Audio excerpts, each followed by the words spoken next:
Well, the video is frightening. A female inmate repeatedly beaten in the face by a Gwinnett County Sheriff's deputy trying to subdue her. The Fox 5 I team has learned that case is now part of a federal grand jury investigation into how Gwinnett County inmates are being treated.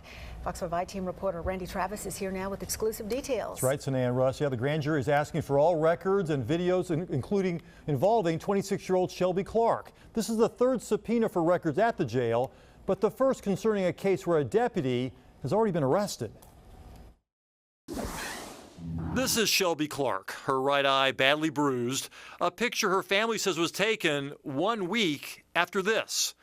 On August 20th, members of the Gwinnett County Jail's rapid response team entered Clark's cell to stop, quote, self-harming behavior. A spokesman says an earlier encounter with Clark had injured 3 deputies, although none seriously.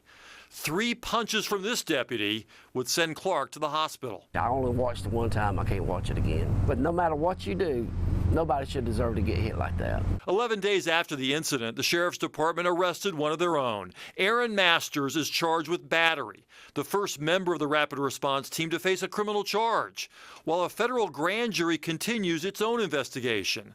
Masters resigned.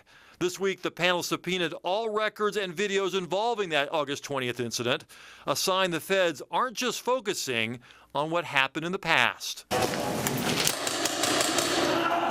Fox 5 I team was the first to raise questions over the jail's repeated use of restraint chairs on seemingly compliant inmates. Some of those inmates are suing the county, claiming civil rights violations. The Sheriff's Department insists all use of force is done to stop inmates from harming themselves or others or damaging property. Already the grand jury has received 3 years' worth of rapid response team records. They also asked specifically for what happened to this man, Brandon Andrews. Last September, instead of returning to his cell with the other inmates, Andrews puts on his jail slippers and refuses to follow orders.